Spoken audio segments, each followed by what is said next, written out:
sekarang ini kan lagi banyak emang diperbincangkan lagi viral tentang skincare ya. Jadi perskincarean di Indonesia itu lagi marak sekali. Nah sebenarnya untuk kita menjual produk itu kan nggak bisa seenak-enak tiba-tiba kita dapat izin terus habis itu kita jual sembarangan, enggak. Jadi ada prosesnya. Pertama otomatis kita kan mesti ngecek dulu hakinya. Haki itu apakah namanya ini udah ada yang materi atau belum. Nah dari hakinya nanti kita baru ke Badan POM. Nah di Badan POM itu dicek dulu tuh produk yang mau kita bikin, ingredientnya apa aja semua. Nah itu panjang tuh prosesnya. Nanti kalau emang ternyata Badan POM udah oke, udah ACC semua, nanti baru dia akan mengeluarkan nomor registrasi ya. Nah prosesnya juga nggak dalam sehari, 2 hari, seminggu, 2 minggu ya. Prosesnya itu panjang.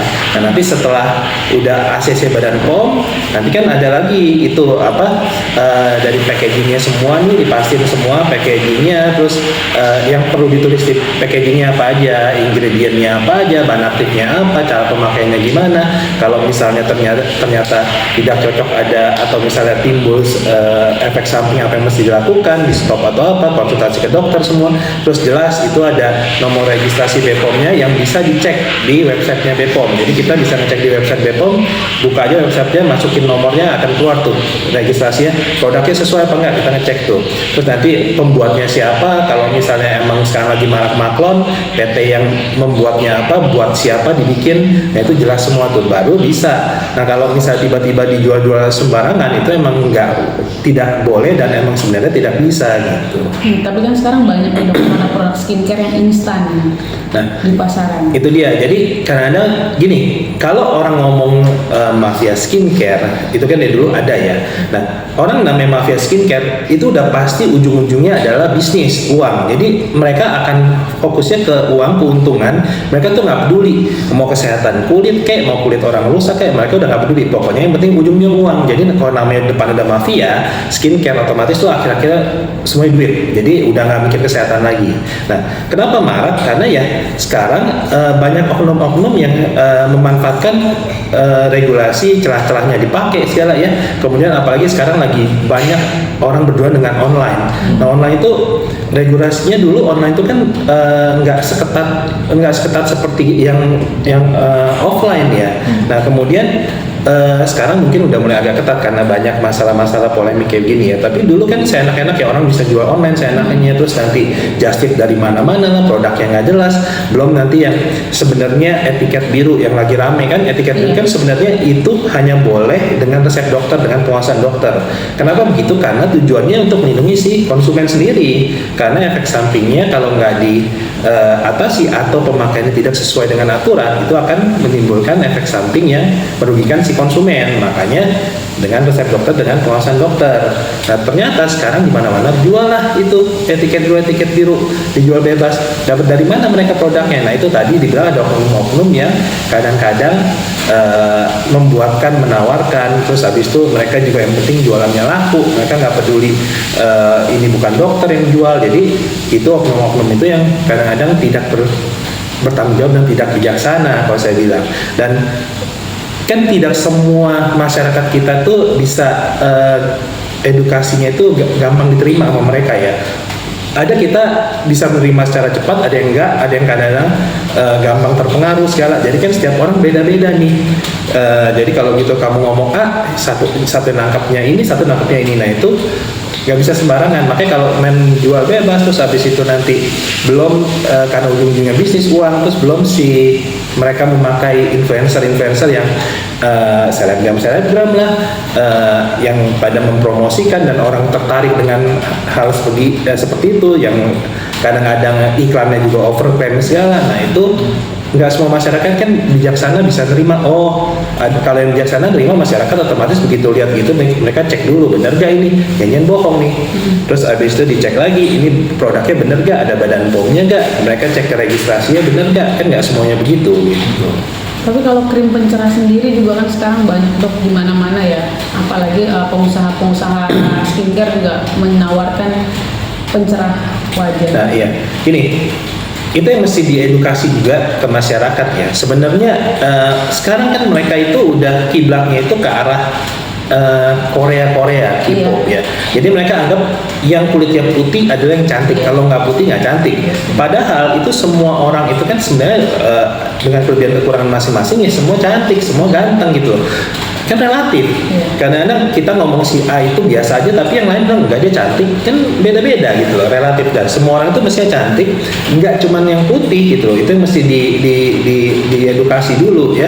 Terus kemudian kedua, karena semua orang mau putih, kan dia bilang putih cantik, jadi rebutan orang mau putih. Jadi kalau misalnya kita jual produk nih, produk memutihkan, laku gitu katanya. Nah, kemudian makanya sekarang mereka pada pakai cara-cara yang instan, yang maksudnya instan itu maksudnya gini, nggak bertanggung jawab, jadi mau kelihatan putih tapi mereka nggak peduli kesehatan mereka sendiri, jadi memakai bahan-bahan yang ternyata tidak boleh, yang justru malah berbahaya buat diri dia sendiri. Ngapain kalau kamu putih tapi ternyata badannya rusak, kesehatannya rusak, jadi di luarnya putih tapi dalamnya rusak, akhir-akhirnya nggak ada gunanya buat apa gitu kan. Yang penting sekarang kan yang mestinya sekarang di luar negeri semua juga, di luar semua udah beda, mereka ke health span itu jadi healthy inside, beauty outside. Yang ini maunya beauty outside, inside-nya masa bodoh, mau rusak kayak mau bobrok mereka nggak peduli gitu. Nah makanya mereka banyak menawarkan krim-krim pencerah karena mereka menganggap kalau menjual krim-krim pencerah ujung-ujungnya bisnis, mereka pasti laku nih, menguntungkan. Karena orang Indonesia banyak kan mau putih, asal putih dia cantik atau ganteng gitu ya.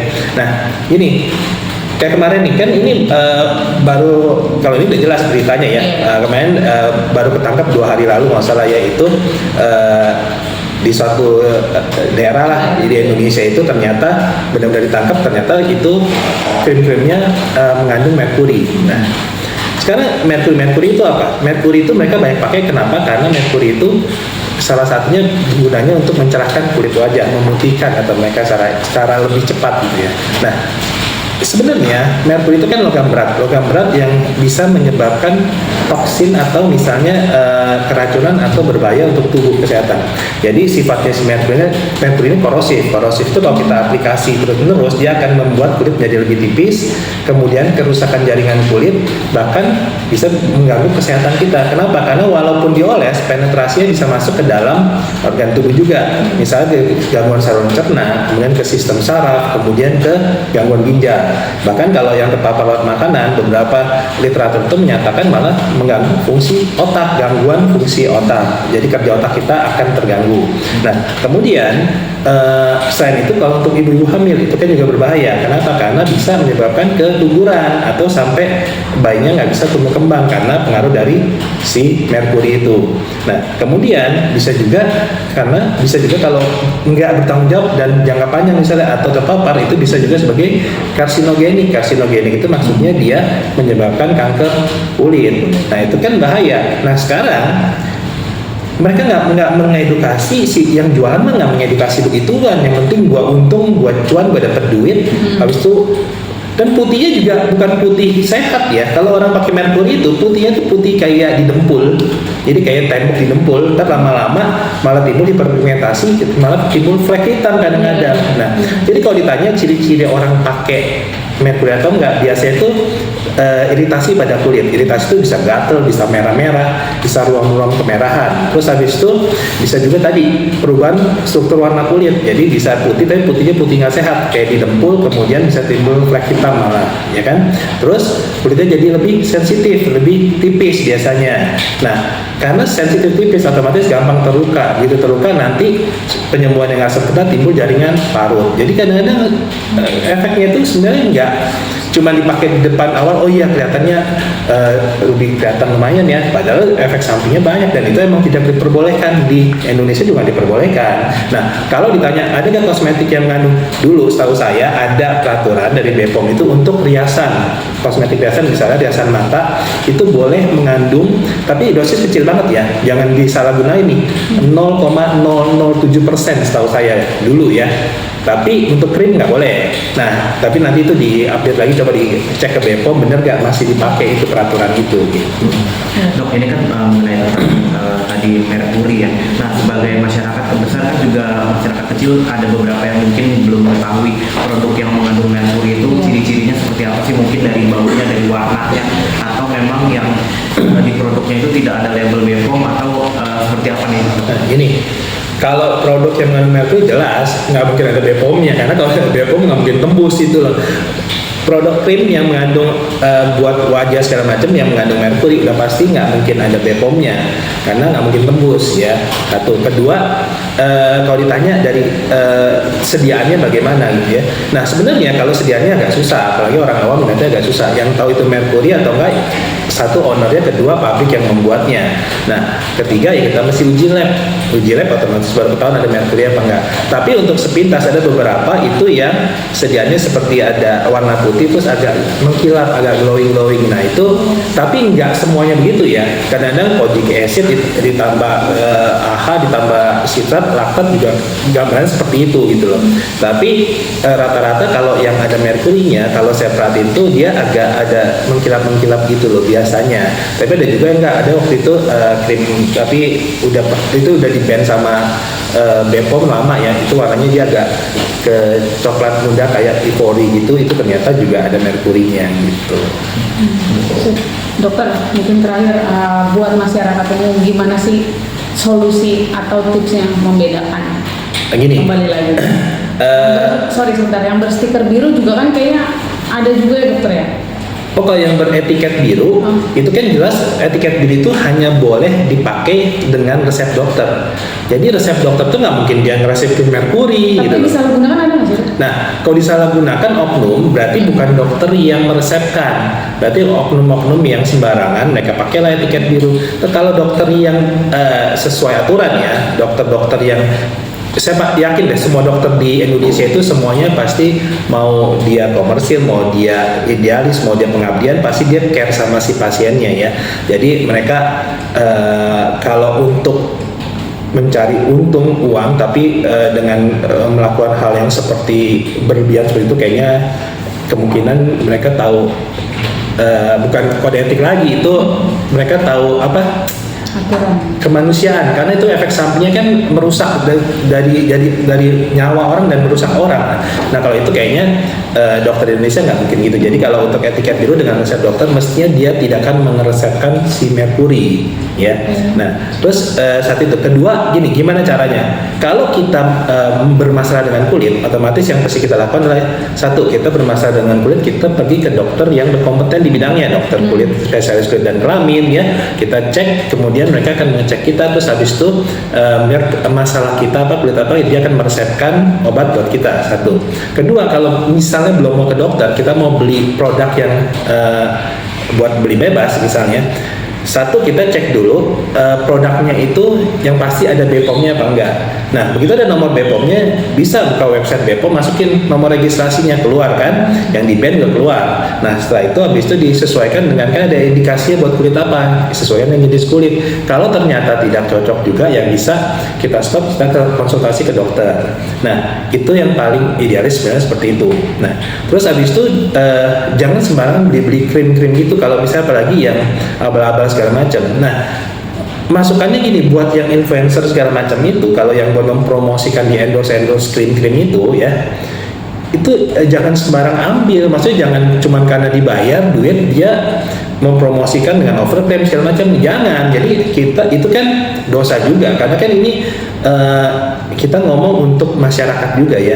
Jadi otomatis disaring dulu. Kalau misalnya ini produknya apa, jelas dulu gunanya buat apa, isinya apa, ada BPOM-nya apa enggak. Habis itu jangan overclaim, sesuai aja dengan yang ekspektasinya, jangan dilebih-lebihkan gitu kan. Itu yang seperti itu. Nah kalau untuk mafia skincare, orang namanya mafia skincare, gimana kita mau berantas? Dan untuk dokter-dokter yang melakukan edukasi ya. Jadi dengan adanya begini kan, kemarin udah dipanggil banyak dokter ya, mereka sharing dengan BPOM ya. Nah itu benar. Jadi yang mesti dilakukan adalah satu, kalau mau edukasi jangan stop. Edukasi itu penting buat masyarakat. Karena kan peraturan BPOM kadang-kadang nggak nyampe nih ke masyarakat. Jadi kita dokter itu bantu untuk mengedukasi. Itu salah satu bentuk pengabdian juga ya kan. Nah setelah diedukasi, tapi edukasi yang benar, jangan edukasi dengan embel-embel ya. Maksudnya edukasi misalnya edukasi yang buat bisnis, edukasi yang dengan banyak orang bilang titipan segala macam, jangan, edukasi yang benar ya. Nah itu satu, edukasi. Kedua, jelas mafia skincare itu tujuannya hanya untung, uang, bukan kesehatan masyarakat. Mereka nggak peduli itu kesehatan masyarakat. Nah itu mesti diberantas nggak? Oh iya jelas mesti diberantas. Caranya gimana? Satu, tadi dokternya mengedukasi. Kedua, BPOM. Kalau mereka bilang tapi BPOM gerakannya lambat dok, kita udah kita lapor juga nggak gerak-gerak. Nah justru itu yang kita diskusikan, kita dorong supaya BPOM bekerja lebih cepat, ya lebih tegas dan lebih cepat. Nah, terus setelah itu juga masyarakatnya kita edukasi supaya ngerti. Jadi kalau ditawarin produk yang abal-abal, yang etiket biru, nggak ada BPOM-nya, jangan mau beli. Kalau nggak ada yang beli kan mau nggak mau yang jualan juga lama-lama nggak laku, dia nggak mau keluarin juga barang lama-lama kan, karena mafia skincare tuh nanti di sini ditutup, besok dia bikin lagi produk yang sama, diganti aja packagingnya, ganti merek lagi, dia tutup lagi, dia bikin lagi, terusnya lompat-lompat kayak gitu. Nah jadi kalau semuanya bekerja sama, kolaborasi sama-sama, ya bisa kita berantas skincare. Minimal kalau berantas total kan susah ya, minimal kita kurang, minimalisir, kita kurangin mereka punya pangsa pasar, ekonomi mereka kita kurangin, otomatis mereka akan lama-lama akan dia mengecil, diharapkan ya hilang gitu. Dok, satu lagi masalah harga, yang murah itu tidak berkualitas, yang mahal itu berkualitas itu. Nah ini itu juga mesti diedukasi tuh masyarakat. Jadi mereka anggapnya semua barang yang mahal adalah yang paling baik. Belum tentu. Kenapa? Karena jenis kulit orang beda-beda, masalah kulit orang beda-beda, dan belum tentu barang-barang di luar negeri itu sama dipakai di Indonesia itu cocok, karena beda cuacanya, beda ada extreme weather juga segala macam. Jadi jenis kulitnya beda kan, lifestyle-nya kita beda sama di luar. Jadi gini, yang pasti jangan lihat dari harganya, tapi satu, sesuai dengan jenis kulit kita. Kedua, apakah produk ini benar atau tidak isinya. Ketiga, terus lihat tadi kalau di Indonesia jelas regulasinya dari BPOM, ada BPOM-nya atau enggak. Nah kalau misalnya kan kita nggak bisa bilang semua produk pasti cocok sama kita, enggak. Kalau produk itu semua sesuai dengan kriteria, kemudian cocok sama kulit kita, kemudian harganya juga nggak mahal pun, ya itu juga bagus. Yang penting cocok dan isinya benar. Ya, jadi jangan bilang yang mahal ada yang bagus, belum tentu. Waktu itu ada yang beli krim dari luar, harganya itu satu krim itu 20 juta, begitu dipakai di sini semuanya iritasi beruntusannya. Kenapa? Karena beda, di sana dipakai cuacanya beda, jenis kulitnya beda, gaya hidupnya beda, jadi nggak bisa dibilang yang mahal itu yang bagus. Nah itu mesti dirubah juga mindset seperti itu. Oke, terima kasih dokter.